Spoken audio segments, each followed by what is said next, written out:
Alvoreço em meu 12º estudo. Inteligência ilimitada.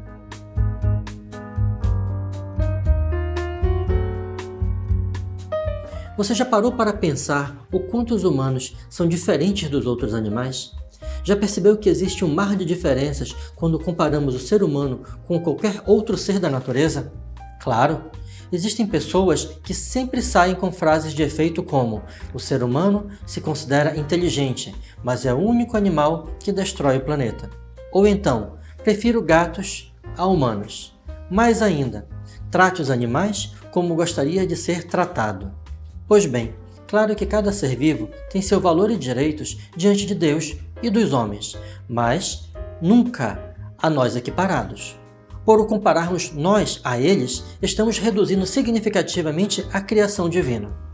Podemos até pensar que existem obras especializadas. Em alguns momentos, eu até concordo.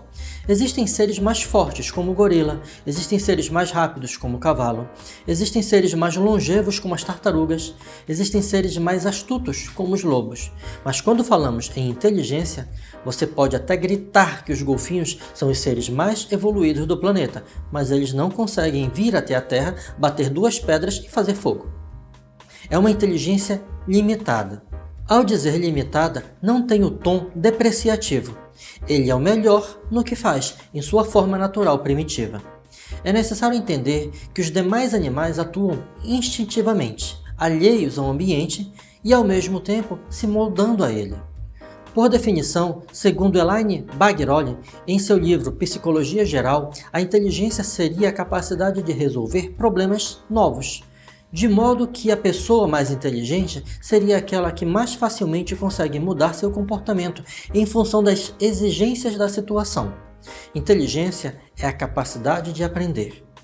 O indivíduo inteligente seria o que aprende mais e mais depressa. É a capacidade de pensar abstratamente, isto é, de utilizar adequadamente conceitos e símbolos verbais e numéricos. Neste momento, vamos aprofundar o pensamento.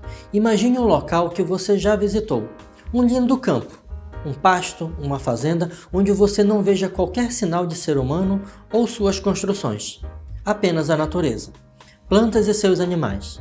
Embora estejamos fazendo este exercício mental, você consegue entender que o mundo existe sem você. Certo, agora se coloque em um plano anterior, um passo atrás, em que você assiste você mesmo imaginando este mundo.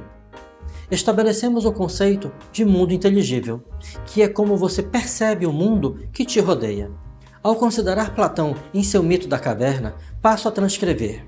Compare o mundo visível à caverna e a chama que a ilumina ao sol. A subida do cativo para contemplar a realidade superior. Você não haveria de se desiludir se a comparasse à alma que se eleva para o mundo inteligível. Essa é a minha interpretação, uma vez que você quer conhecê-la, mas só Deus sabe se é verdadeira. A ideia do bem representa o limite extremo e a custo discernível do mundo inteligível, mas, quando compreendida, se impõe a razão como a causa universal de tudo o que é bom e belo. Ela gerou no mundo visível a luz e as fontes da luz, enquanto que, no mundo inteligível, ela mesmo abre as portas da verdade e da inteligência. Recorde, ainda estamos falando de inteligência, mas como tal, inteligência não é somente o que você aprende ou percebe. É, aliado a isso, interpretações e interações de suas experiências passadas, o ambiente e a relação emocional que o vincula naquele momento àquele espaço. Confuso? Eu o entendo. Vamos tentar melhorar. Na ideia de Platão, o que representa a caverna? Representa todas as coisas, não por elas mesmas, mas o que você entende por elas, como elas se permitem perceber por todos nós. Entenda, se eu digo pedra, você imediatamente inteligiu uma pedra. Eu não falei a cor, o tamanho, o peso, a composição. Cada um de nós pensou em uma pedra diferente. Essa é a sua capacidade de inteligência, aliada à sua experiência. Platão vai um pouco mais adiante que o cético. Ele entende que existe um mundo das ideias, um mundo perfeito, em que eu tento fazer conexão, mas só vou até certo ponto. Thomas Hobbes, em seu livro Leviatã, ou Matéria, Forma e Poder de um Estado Eclesiástico e Civil, traça um paralelo entre o abstrato e o concreto, entre o corpo e a alma.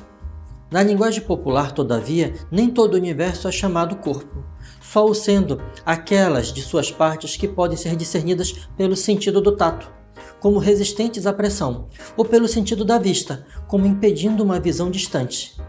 Na linguagem comum, portanto, ar e substâncias aéreas não costumam ser tomadas como corpos, na medida em que se sentem seus efeitos ou espíritos, porque, em latim, são chamados espíritos. Assim denomina-se espíritos animais e vitais, aquela substância rarefeita que no corpo de toda criatura viva lhe dá vida e movimento. Senhores, irmãos, a inteligência que nos foi dada é muito mais que 2 vezes 2. Ela é transcendental, ela é ilimitada em seu conceito, mas restrita em sua forma. Explico. Se Arquimedes de Siracusa, um gênio de seu tempo, avistasse uma nave espacial planando a 200 metros de altura com propulsores para manter sua posição, diria que era uma carroça de fogo. Se Aurélio Agostinho de Hipona olhasse para o mesmo objeto, diria que eram anjos descendo à Terra. Somos capazes de entender ilimitadamente, mas sempre restritos à tecnologia e ciência de nossa época. Isso, com certeza, nos diferencia dos demais seres vivos. Saber e perceber da própria existência a faculdade de amar, a capacidade de melhorar, de evoluir. Embora muitas vezes tenhamos mais selvageria que as bestas mais estúpidas. Uma vez fundamentada a solidez da engenhosidade humana, eu me pergunto, qual o objetivo disso? Pense, alguém pode ter nos criado, é uma grande possibilidade, mas também é possível que sejamos obras do acaso. Também é uma grande possibilidade. Ou ainda, sermos um desvio, um atalho tão grosseiro, ignóbil e abjeto, em que somos a única forma de vida que tem a capacidade de destruir o planeta de dentro para fora. Eu não acredito sermos obra do acaso. Tampouco acredito na ideia do desvio. E digo acredito porque eu não posso provar meu ponto de vista. Tampouco as outras teorias podem fazê-lo. Mas, além da inteligência ilimitada, tenho fé. E essas 2 características, quando conjugadas, são poderosas e bastante reais. Tenho dito. Em honra ao grande arquiteto do universo.